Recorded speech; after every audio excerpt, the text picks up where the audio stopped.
Determination is a character trait that most successful businessmen and women understand intimately. Success and failure checker every single one of our lives. But those of us that handle it well and roll with the punches and keep moving forward are always going to stand out on top. I had a great conversation with Chuck Loescher, and the arc of his life is filled with determination and failure and success. And now, as a commercial real estate executive, Chuck is a mogul in the things that he does because he makes great choices, having learned how not to do it. Stay tuned. You're going to love this.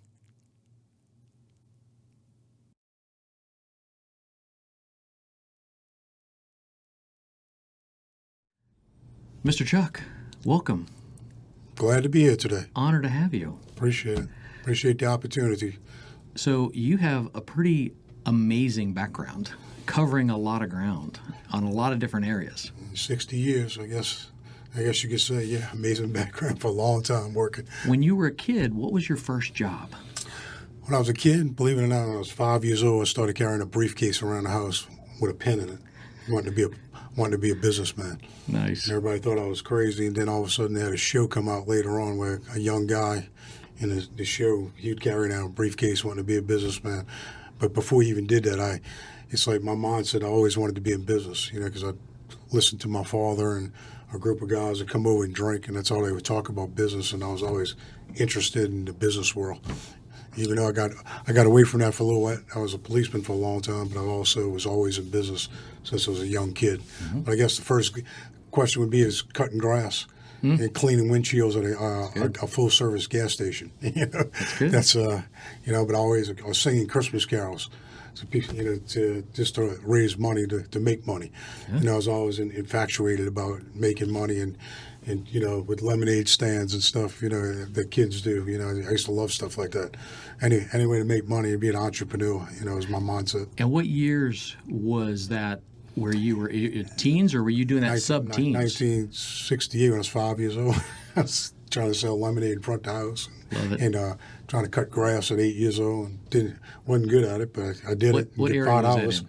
That was in Araby, Louisiana. Love it. St. Bernard, Louisiana, which is Araby, a little town, best town in the world to grow up in.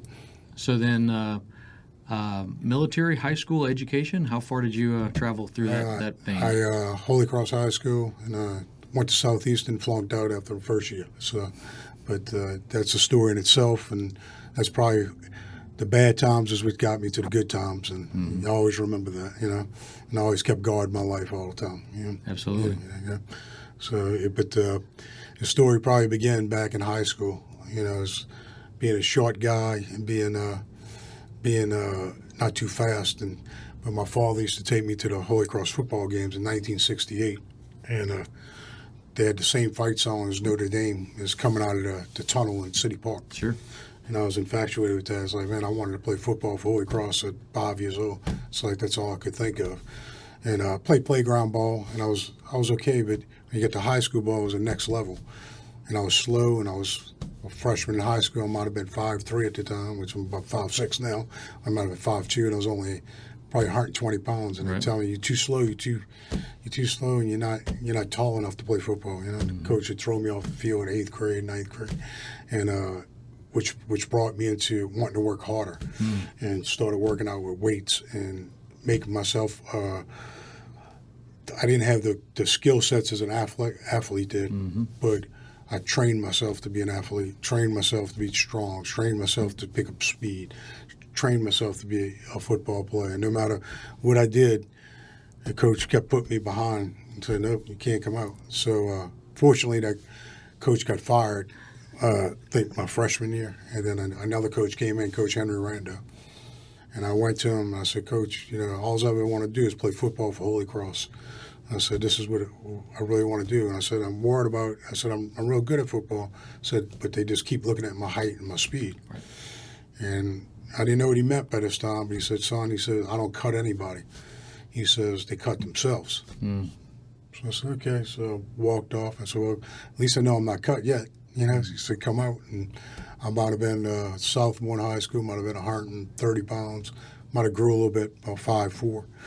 And we started off with 90 football players in spring training. By the time spring training was down to 60. So everybody, he didn't cut anybody. They all quit because they couldn't handle it. You know? Yep. Then August practice came. You had 2 days, and you had stickers in the grass. You make everybody do parachutes and that, and run and run and run until they couldn't take it, until they'd bleed and that, and then 10, 20 more would quit. Yep. So as long as I knew if I didn't quit, I wasn't getting cut. So I wasn't quitting. And so unfortunately that year I was doing very well, but I was too small, too short, and too small. He kept putting me third string.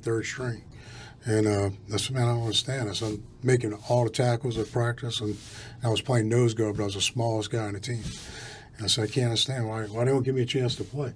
You know? So what happened was this first string guy got hurt. He was 2 years older than me.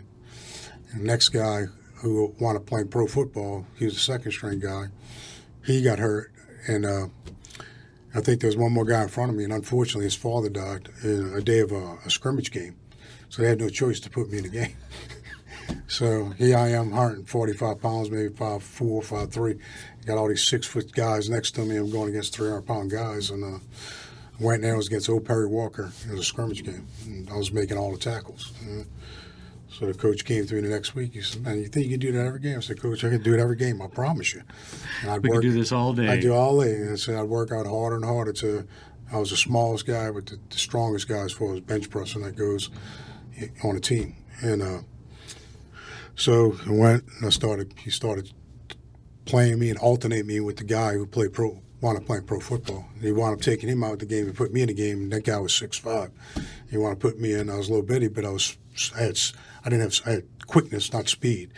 And I was able to get in the backfield before anybody else see me. So that's how I wanted to get in the play and not getting cut at Holy Cross. But as I went on in life, and the biggest thing before I go on to anything is that I used to go to a Catholic church every Sunday, and I pray to St. Anthony. I put $5 in St. Anthony box, and I pray to God, just give me a chance to play. I did that since I was like seventh grade. Wow. I would do that, and I'd go every week. And then during lunchtime at Holy Cross, we had a little chapel. I'd go to the chapel and I'd pray at lunchtime. Instead of going to play with the kids and eat lunch, I'd go to the chapel for 10, 20 minutes a day and pray, God, just give me a chance. Just please give me a chance. So later on in life, I wound up opening a couple businesses and had some failure, and then I wound up being on the police department. But I didn't enjoy being a policeman. I was a New Orleans policeman, and I worked undercover in narcotics a while in high schools because I looked so young and that. But that wasn't my passion in life. I did it to help my parents because they were both disabled, and I had to produce money and help them out. So, but I had chances in business. I was opening businesses while I was on the police department. But I had a couple of failures. A sporting goods store had failed, and opened a peanut and candy store and a restaurant, and different things have failed. And I kept going, church, asking God, why, why am I failing here? And I kept going back to, what did you do? What other failures you had in life that you turned around into a positive? Amen. So I'd go back to what I did in high school. Go pray every week, pray every day, work hard at whatever I wanted to do, keep working, get knocked down, but get back up and keep going, going, because I wasn't quitting.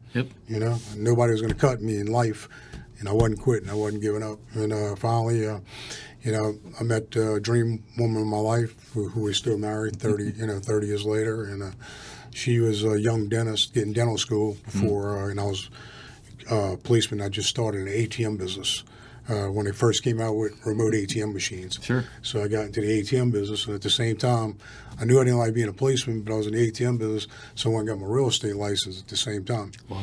So, and I studied my butt off because I'm not a smart person. I would study every night before I went to take the test to make sure I took the test. It was unusual. I passed the test on the first time. It was like from my praying and studying, I passed. So the ATM business took off, and at the same time, I joined with a guy who worked for Choice Hotels out of Atlanta who played for Bad Bryant. And me and him would meet once a week. He'd fly in from Atlanta and talk to me, and he was selling hotel franchises, and I was selling real estate for people to develop hotels. And me and him would go back and forth on what Bad Bryant taught them in life. He said, powerful stuff. He said, look, influential. He would say, Bear Bryant used to tell us, don't worry about football. We're going to make you a football player. What I want you to worry about is your morals and your ethics. Love it. And about yourself. And we're going to make you a football player, but we want you to be a good person. We want you to be the right person, a good person to play for me. And he was very religious also, Bear Bryant, and he taught this to my friend, and today my friend and me to speak about the things that Bear Bryant taught him, So throughout life I was getting experience on how to be success through other people, and I never bash other people that's successful. I try to learn from them. And I always enjoyed hanging around gentlemen older than me because they all have experience and wisdom, and they would teach you. They don't mind teaching you because, when you had somebody your age, they're either jealous of you or they didn't have the experience to tell you that anything you want to do, they bash you. Right. And they don't know. They bash you on something they don't even subject they don't even know about. Right. They just because they don't want to do it, they don't want to see you do it. So I think I try to teach the younger generation business right now. I have a few kids I teach once a week. Again, one's my son, and try to teach them things I learned throughout life, how to become successful. Well, there's a Rudy story in that. I mean, talk about Notre Dame. I mean, my gosh, what a better story of determination. And some people tell me I look like Rudy a little bit. The guy who played in Rudy. but again, think about that. That's what the world sees and what God sees. David wasn't a big guy either. Correct. So I actually tear up when I see that movie. I tear up because it reminds me of everything. How do you not? I went through. It reminds me, and people are like, "Why are you crying?" It's like because they don't know what you went through in life to get to where you're at, and you see a movie like that, you say, "Man, it's a reflection of your life." I enjoy that. It's one of my top movies I enjoy because of that. And the other movie I remember is my father taking me. He used to walk with a cane at 40-something years old, and he took me to see Rocky when Rocky first came out in 1976, 77, whatever it was. I remember going to Chalmers Cinema and seeing that movie. I came away with that movie what most kids probably didn't come away with. And, was the determination, the actual goals in mind, and how you had to get there was the work. You got to work 7 days a week, 24 hours a day. What everybody else don't want to do, that's what you have to do. The people that don't want to do it, they're not going to be successful. The people that do it, and determination, that's the people who can be successful. People wake up at 4 a.m. and run, and I used to try to imitate Rocky because at the time I became I went to work for a butcher shop. Of course. And while nobody was looking, they had meat hanging in the cooler. Of course. And I was trying to hit it and not realizing I was damaging all my knuckles, getting blood all over, And I would actually go run every morning. I tried to drink raw eggs and I almost threw my guts up. And then I'd go to Chalmette Battlefield's got some steps. I'd go run them steps and think I was Rocky. At 13 years old, throwing my arms up and stuff. And I used to push cars. My brother used to put cars in neutral and make me push cars so I could build up to play football. But I think about all that in business every day of my life. I think how your determination, you can't give up. And Lord was with me and guided me the right way. Me and my brother built a very successful ATM business, over 600 machines that we just sold 2 years ago. I've been in real estate business for 30 years, not only as a developer, but also as a broker. So we had a lot of success with that. And I kind of taught my kids some of the things that the life of hard knocks, even though I want them to be more educated than I am, but I try to teach them the life of hard knocks they need to know, and they need to have, what'd you call it? There's a determination that comes into play, but it only arrives once hardship and challenge. That's correct. Once the steepness starts to get steeper, does the character of the person that says, I'll just turn around and go down because it's easy, or I'm going to keep going, and I don't care how steep it is. That's correct. And that's where the character, but also you had some models early on that helped to guide and motivate, and you had some difficulty. But what I love about that relationship where the Lord is continuing to put those things in front of me is to say, this is going to make you stronger. It's going to make you tougher. It's going to make you more determined. And the choice will always be for the tougher path. That's correct. It's not about how easy it is. And you've seen, that today there's a lot of ease. Correct. As there's a lot of easy pathway. There's not as much hard pathway that people are choosing, and unfortunately, it's going to turn into not enough people are going to be able to step up and realize the value of that determination and that difficulty. I think one of the examples would be when Katrina hit. Yeah. Great Katrina example. hit. At the time we probably only had about 300 ATM machines, and probably the majority of them were broken into. A lot of cash was stolen. Machines were no good anymore. From the water intrusion and so on. My wife was a dentist on Old Spanish Trail. She lost her dental practice at the same time. Same time we had to rebuild the house. Same time I was on a police department. All the hardship. I was on a police department. The ATM I lost, and I was also a realtor at the time, broker. And I remember calling my brother who was in Texas and calling him on the phone and said, look, this is the situation. And he's like, man, I'm not coming back. I don't think I'm coming back. And I'm like, you coming back? And we're going to rebuild this ATM company. We're going to rebuild it just like we built it from before. We're going to build it from the ground up. We're going to take one location at a time. We're going to open it up and get it back open. And he said, you serious? I said, get your butt back down here. This is what we're going to do. And he came down here, and at the time we might have had 300 machines. And first thing we were able to get, what nobody else was to get was cell phone modems for the machines because nobody had phone lines. And we were able to hook up the generators at gas stations and that. So we wound up getting most of the machines back up, and within 2 or 3 years we grew from 300 machines back to 600 machines back, just with the determination that, hey, we're not giving up. And during this time I was still working 8 hours a day in the police department. I was rebuilding my wife's dental practice. I was still selling real estate because everybody needed a house. And I'm mostly commercial. Completely changed. Mostly, and I started buying a lot of real estate during that time, a lot of commercial real estate. So, you took a negative and turned it into a positive, and that's how a lot of my success came from today. Is not giving up. Well, so Buffett makes that same point, over and over as well, is those opportunities, you would probably not have changed over the technology in the ATM machines. That's correct. You probably would not have made some of these bold moves unless you had to. Correct. So you can look at chaos as opportunity. Correct. And in the Hebrew language, that is the same word. Right. The same word means both things. Right. So you can look at it as one way or you can look at it the other way. So, when the Lord really wants to bless you, in most cases, it's not going to look like blessing from here. It's going to be we're going to drop, we're going to rebuild, and we're going to build up from there. But your experience was already built on. And I'll tell you, underneath. I don't think that I would change any failure in my life that I had. If I had to go back, I wouldn't change the failure because that was the way God was teaching me to keep opening the doors to go different directions to make it to where you're at, and he's never let me down. And even though sometimes in your mind you're like, oh, go, what's happening here? But the failures is what makes you a man, and the failures is what makes you successful.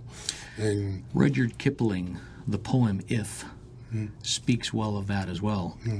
You will be a man someday, my son, if, and the rest of the poem really kind of nails that down over and over and over again.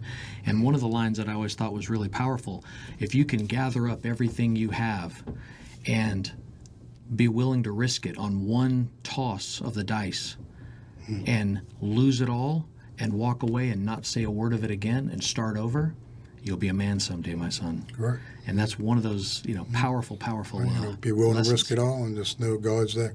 Yeah. He's the one that gave it to you in the first place. It's not yours anyway. Correct. It's not yours. He's giving it to you to use. Yep. We're stewards of the blessings. We come here with nothing. We leave with nothing. Absolutely. So how has that led you to where you are now, as far as what occupies the bulk of your sort of creativity, the bulk of your get up in the morning and you're excited for doing things? What area or realm is it that you find fascination? And you may be in a season in your life where there's other things going on, and you've handed it off to other people. Some of the stuff I am handing off, some of it, but some of it I'm starting to just enjoy life again too.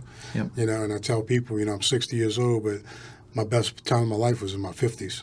You know, your 50s, you start enjoying life a little bit more, and it's a little bit less stressful in your 50s and 60s. Well, You're not out there making racket like that. no, not anymore. Thank God. Not chasing bad guys thank anymore. God. Yeah. God was always in my passenger seat too when I was a policeman in New Orleans. Trust me. You know, I drove up on many things that I probably shouldn't be here today, but I am. But I guess my drive every day now is one, to see my kids be successful, which they are very goal-oriented. Two, I like to help other people that are not successful and teach them. And I like to help people just in general that need help and just need a little nudge to go in the right direction, you know. So like I tell you, I sold out of my ATM business, which was a blessing. God gave us 30 years of that, and but it was time. I still heavily invested in real estate. I just took over a year ago. I took over changed to Chuck's on Avenue, which is a liquor store at Broadway and St. Charles, which is right next to Tulane University, and across from Alderman Park. And I just took over another liquor store, which is Chuck's on the Avenue 2, which is right next to the Pontchartrain Hotel.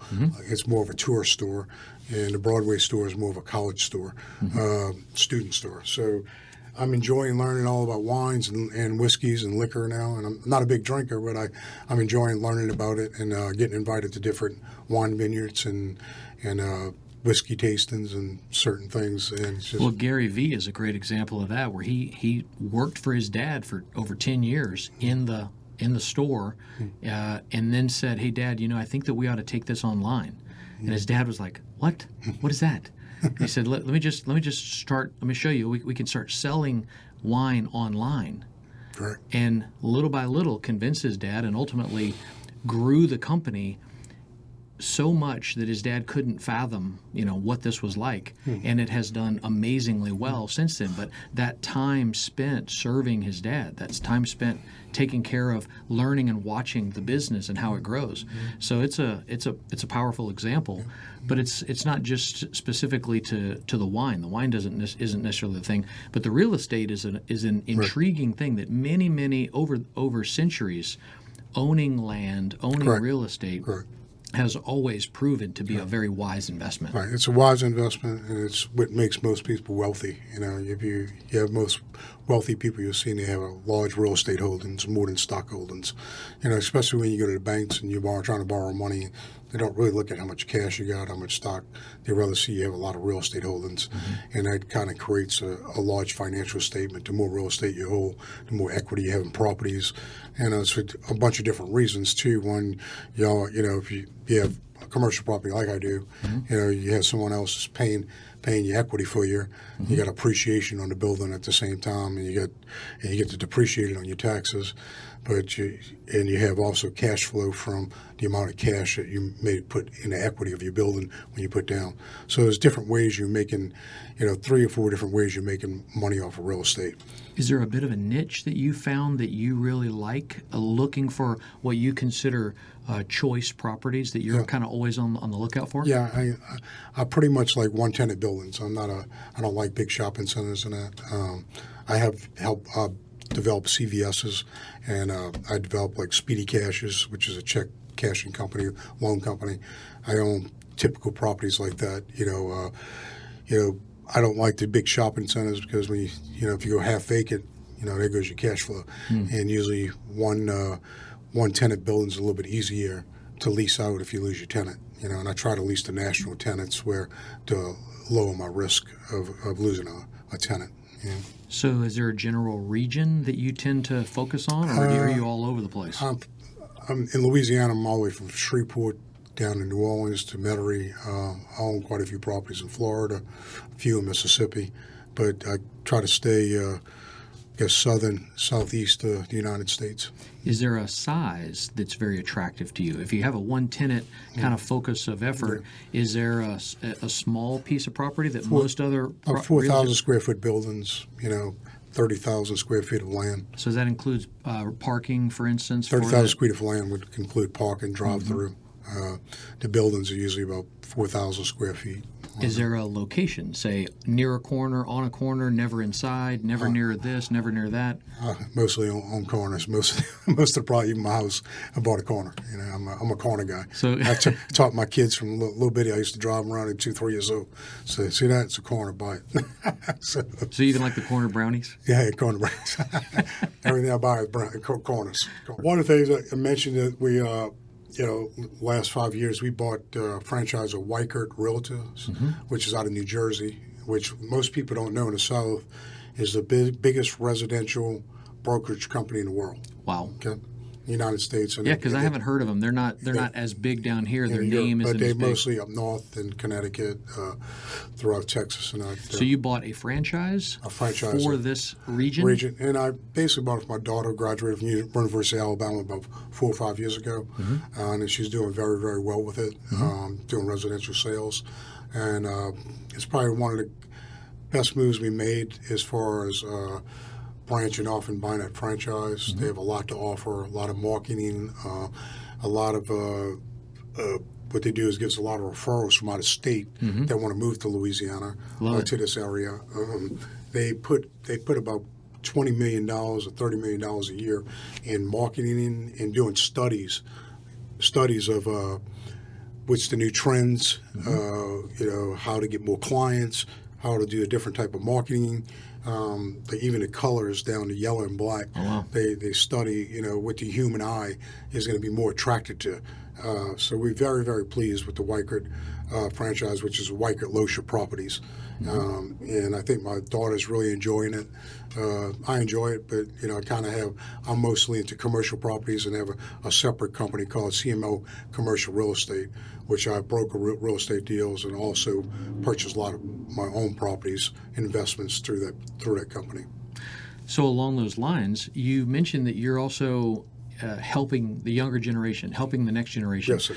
What are you interested in? What kind of fascinates you about that younger generation? Well, it seems like everybody comes to you all the time, in the younger generation too, which is my son is one of them. He's 19. He's a world champion powerlifter, and he's got determination. But he took a passion into real estate recently and investments, and he had a bunch of friends that he hangs around with, and everybody comes to you wants to buy a double.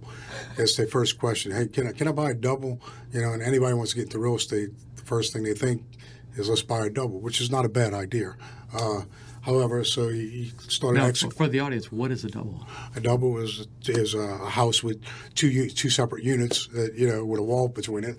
It's a duplex. Okay, a duplex. Okay? Is that for the Airbnb market that they're trying to get into? No, they just want to have rentals, and they just want to get into the rental property. And that's when I said, these kids have a lot of questions for me. What I'm going to do is just bring them together once a week, and we're going to go from square one.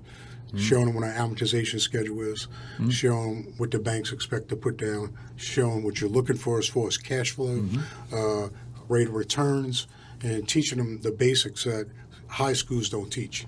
High schools don't even teach. Large is that volume. Right. High schools don't even teach how to balance checkbooks. Right. So, I make all my kids, when they first start working for us, is use QuickBooks. Yep. Great program. Learn accounting. If you're in business, you need a great accountant, a great CPA, and you need a great attorney to keep you going. So I try to get them to all learn QuickBooks to learn simple accounting, and then from there they'll be able to understand the more difficult part of accounting, which everybody needs in business.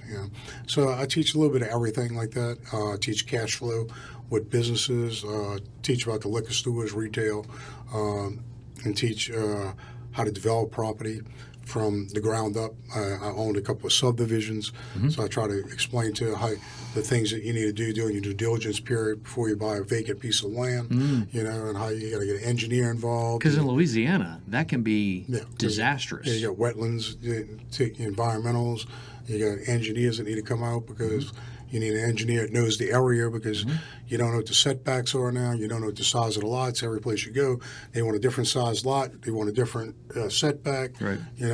So you really have to do your homework. You don't want to just go out there and jump and buy something. Sure. Even though it looks like a good deal. Correct. It probably looks like a good deal for a reason. Right, and everybody, and all sellers want you to hurry up and close. They're like, "Oh, I want you to close in 30 days or 60 days." Like, you don't understand, it's impossible because they've never been through the process. Yep. Even with CVSs, I developed CVSs. Might have took us 2 or 3 years to close one deal. Wow. Because you'll get everybody in the woodwork coming out against a drugstore being in the neighborhood. Wow. It's going to cause too much traffic. It's going to, we don't want this, we don't want that, we don't want alcohol sold, and everybody's got a say in it. And lo and behold, the best thing that could happen to the neighborhood is they do have a retail CVS for a pharmacy there and to get normal goods for your homes and stuff. But for some reason, everybody's against it. And right. You got to go through all these fights, and you got to go through rezoning some of them. Setbacks. You got to draw parking lots. How much parking you need? You need to make sure the land's big enough. So there's a lot of different things in buying commercial real estate and developing real estate that you need expertise, is that you need to hire and spend money because it's impossible for one person to know all this knowledge. Sure. So big picture, as you look back on those choices. Is there a buy and hold philosophy, or is there a buy and in this amount of time I want to sell as a constant course of effort, or every situation is different? Every situation is different. You do have buy and holds. I got some properties in a buy and hold the rest of my life, and pass on hopefully.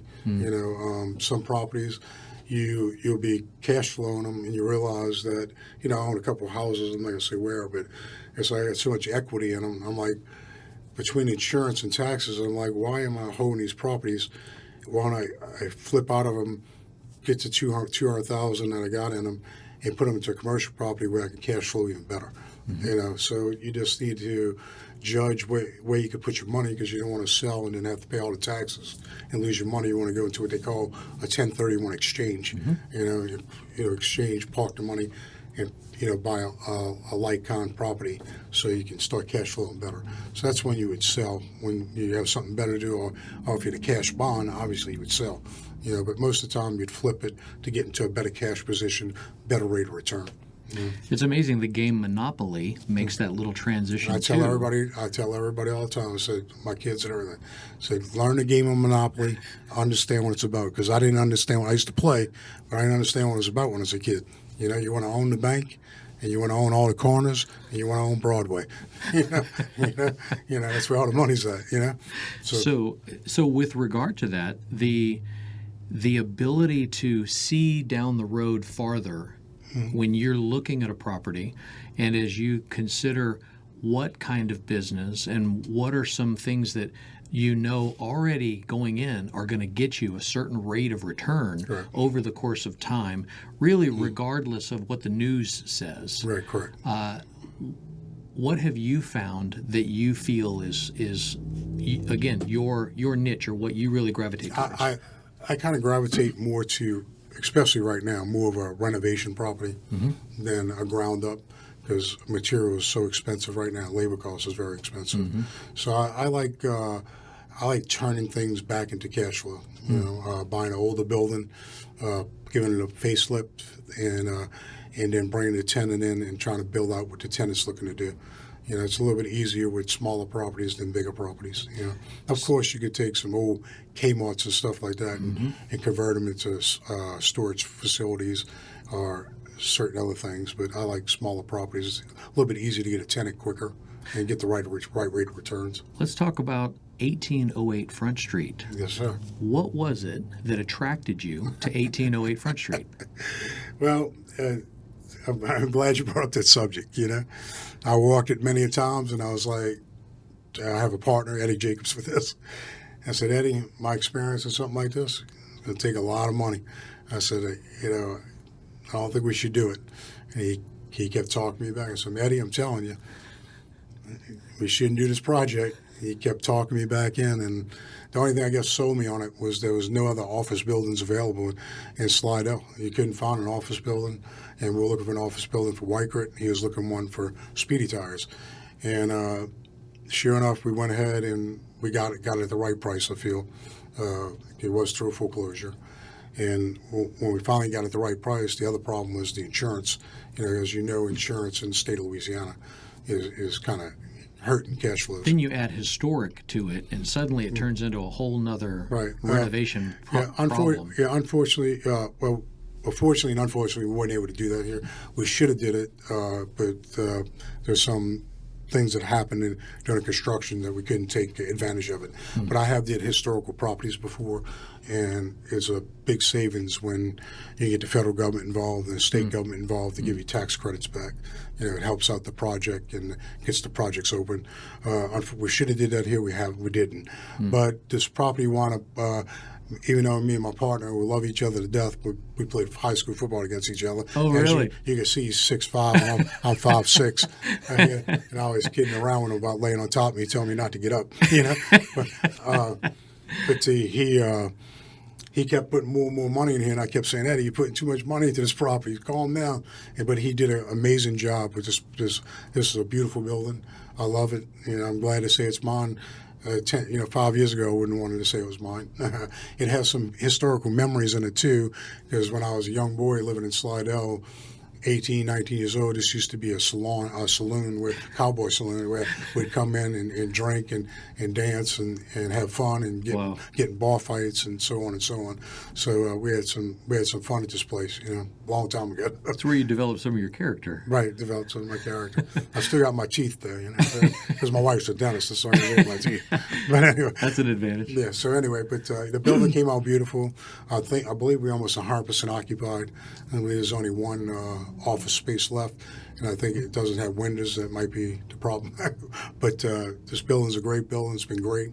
A coffee shop downstairs I think brings a lot of customers in and wanting to be here. And that was my original concept, which I'll probably do in Madisonville in another office building I have.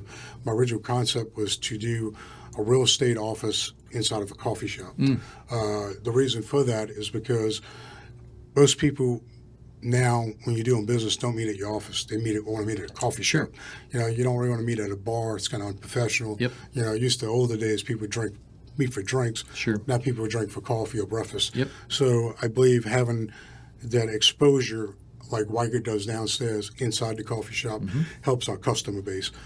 And I think we're going to develop more Weichert, Loescher properties like that, which will have a coffee shop with our office inside the coffee shops, flashing on the screen TVs and that, our listings and other people's listings also. And hopefully they walk into our office and ask questions about buying some more property. Well, that's an interesting point, because it doesn't necessarily just help real estate, but it helps every other little business that would have otherwise been co-located in that same place. It's an easy thing to find. You can say, hey, meet me at the coffee shop, and then we go into the office, whatever that might be. For my studio, for instance, it's a similar thing. It's hard to find. And so, but if I say, hey, meet me at this coffee shop, I'll take you up to the studio. Right away, it's much easier to be able to identify and locate, and that's the first thing. And it also helps the coffee shop, because there's people that are going to come in, and who's not going to have coffee? Everybody's going to walk in, coming or going, and get some coffee. On the other side, people gather, and meetings happen, sub meetings, small groups, Bible studies, church groups, church events, kids things, and you're right inside. And right here are all of the other elements that are woven into the building. It's very, very smart. Right. And I think that anybody that uses brokers or realtors, should really interview them. Interview them. Ask them, what has your broker did in the past? Has he did any development? Has he owned commercial properties themselves? How are you going to advise me on something unless you were successful yourself? And I find there's a lot of people out there, I'm not going to knock, but don't have the experience that we have in our office as far as knowledge and experience. And I tell everybody today, I never used to be able to public speak, but I can public speak on commercial properties because I did it. There's nobody in that audience, even though I'm not educated, there's nobody in that audience can question me about what I did, because I did it. I've developed hotels. I've owned hotels. I developed historical buildings. I developed retail buildings. I did many things, and I still own many of these things with a proven success. And I feel like you got a lot of people out there just getting into real estate, and they really don't have the expertise or the experience, and that's a big thing, So what are some of the things, most towns, and Slidell's kind of an odd It's not a small town, Right, but it's not a big town. Correct. It's kind of that just right in the middle, but it's still growing, and it's got the usual kind of growing pains. But if you've been here for the past 10 years, you see transitions. The whole mall up at the North Shore Mall, it's not the same anymore. And I think Dillard's is the only one that hung on. Same thing in Hammond. When Hammond Square Mall did its turnover, Dillard's was the only one that hung on. What's weird, too, is, your I-12 traffic is heavier than your I-10 traffic. Yeah. It's people bypassing New Orleans. It's heavy, bypassing New Orleans, go through Baton Rouge to Texas or back to I-10. So then Fremo grows up and explodes. Explodes, right. And people moved out of one and went over to another one, correct. So I think that's more of the new type of mall people want to go to. It's not the enclosed mall. Oh, yeah, into their own store. Exterior malls where before. And I think eventually it'll go back the other way one day. I think people will start building interior malls again. Exterior. However, you got to realize a lot of people shop online now too. Sure. So, that could go away. Amazon's setting up what for them is a very small distribution center. Right. But it's not, you don't have to go too far and you see whole 20-acre buildings before they even start, having parking and shipping. I think a lot of your switch in real estate is going to be into more warehousing than retail now. Warehousing, medical, service-oriented properties. I don't think you see as many, retail outlets just because everything, even tennis shoes now, are bought online. The only time people really buy stuff at shopping centers and malls, Christmas time maybe, and if they're traveling and they're looking for something to do and they're shopping and they see something they happen to like, to waste time, they buy it, impulse buying. So take the Target up there by Academy and the most recent, what was it, Rouse's that just closed or moved. By the railroad tracks. So those little properties are a little bigger than a corner. They're a little bigger than a CVS. But how does that fit into the market in a town about this size? All right, you're going to get more Dollar General stores and discount stores to go in places like that. Possibly maybe activities for kids that we don't have anymore, teenagers and that. When we were younger, we had discos and stuff. Maybe a newer bowling alley. Things like that could possibly go in there. If they got high enough ceilings, they could do storage, boat storage, RV storage, things like that. Yeah, the storage are blowing up all over the place as well. People can't let stuff go. Yeah, you got to be creative these days. You got to be creative in your mind what you can do with properties. You can't look at property for what it is. A lot of people will look at a corner and see a gas station and believe it's got to be a gas station again, and that's not the case. You got to look at it what it could be, what it could be in the future. So that creative vision is an interesting thing. Is there another city somewhere in America or some other region or somebody that you kind of keep eyes on to kind of see where the trends might be going? It always starts in California, believe it or not. The trends start in California, but I find Nashville and that's blowing up too. Nashville's blowing up, and some of these little cities like Franklinton and that outside of Nashville is really nice places to visit to get some ideas of what to do. So we do travel a little bit, and I'm always looking like I haven't been to Disney in years, but I used to tell people go to Disney. And so when I went to Disney, I didn't look at Disney World. I looked at how Disney was marketing to get in everybody's wallet.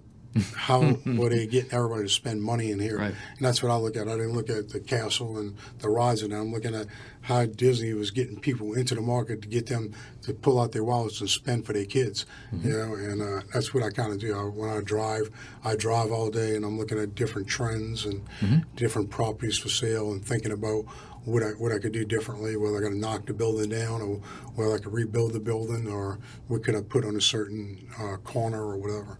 They just got to be thinking all out the box. So do you have any podcast or publication or book or anything that you contribute to where people can kind of follow some of your wisdom?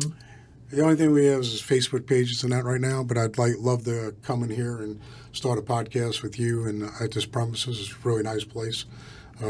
Feel comfortable here and opening it up and talking about things that you would normally not talk about on a daily basis. So yeah, we're looking forward to doing that, and that's one of the reasons I came today, to see how it would be and try to get out to teach other people, and And like I said, I insist that people listen to podcasts like this to try to learn about real estate and try to learn more, get educated, because there's a lot of things out there to help you buy real estate and get involved in it more than the general broker or the general realtor can teach you. There's more ways to skin a cat than one way. Experience is an amazing teacher, and failure is also an amazing teacher. Right. And so when you have somebody who has a combination of those things and the determination to never quit and to keep looking at what's next, it's a powerful thing. And I'll tell you one quick story before I leave, and I won't tell you what business it was, but about 30 years ago, when I first got into a business, didn't have much money, but were determined to buy this business, and we had to come with $180,000 to buy it. And at that time, the banks were in the hole in the early '90s, and they weren't lending money for anything. And we went out of California and got basically a hard lender. He came in and bought all the equipment in the office that we were buying. Cabinets, file cabinets, equipment, medical equipment, the whole 9 yards. And we borrowed. He leased it back to us based on 18%. Wow. So we paid 18%, and we had to pay another 10% of that $180,000 when the lease was up in 6 years. It was the best investment I ever made, though. The best investment. We made a lot of money out of the company, still making a lot of money out of that company. So sometimes you just got to have a vision that you can't focus on the interest rate sometimes. You got to focus on what the returns are going to be and what you're going to make out of this particular business or property deal. So sometimes you have to pay the piper, but just need to make sure when you do it, you're making the right decision and get expert help to make sure you're making the right decision. Well, that's an interesting perspective, because at that point, you're not just in real estate, you're in business. That's correct. And the business is what needs to succeed. The real estate is just one part of it, one layer, but the business can stack on top of it. And good business is good business. Correct. And so it's an amazing way to see through have vision basically through the difficulty. And there's many different ways now with not as much real estate, but with business, that the government offers a lot of programs, especially with the VA. A lot of veterans, which they well deserve, there's a lot of money available to them to open businesses, and if they buy the business with the real estate at the same time, it even makes it a little bit easier to get the loans. So there's a lot of things to educate people on VA, Small Business Administration loans. There's certainly, I believe teachers can get an advantage on some loans now. Yeah. Well, it's interesting you say that, because I am a 2-war disabled combat veteran. I'm 100% disabled United States Marine, and I've never heard that. Correct. I've never heard that from a standpoint of it's a common. You think VA loan, and we mostly think about it for home loans. Yeah, but they have VA loans that put you in business also. I believe the cap is either $2 million or $5 million too. Wow. And there are many other veterans like myself who are at this age bracket, that we were Desert Storm veterans and we're Operation Iraqi Freedom veterans, and we're in a place now where we have some latitude. Our kids are getting older, and now it's time to say where can we go from here? Or we've always wanted to start a business. We're coming off of retirement or coming off of something else. So it's an amazing opportunity. I know lots of people that would love to hear some of those directions that can be. You have to own 51% of it, but you can have a partner, a cash partner, at 51% and get a real good VA loan to start a business. Look forward to hearing more. Okay. So, how can people communicate with or contact Weichert Loescher Properties? They can either call me personally. I don't mind giving my cell phone out. I take calls all day long, 504-908-1722. Or they can email me at charlesloescher@yahoo.com. Or they can look up my beautiful daughter, Brooke Loescher, and call her anytime. She loves to talk, and we'll lead you in the right direction. Really, thank you for your time, sir. Thank you, been sir. Amazingly entertaining and informative. I appreciate being here. Thank you. You stay blessed. Thank you, sir.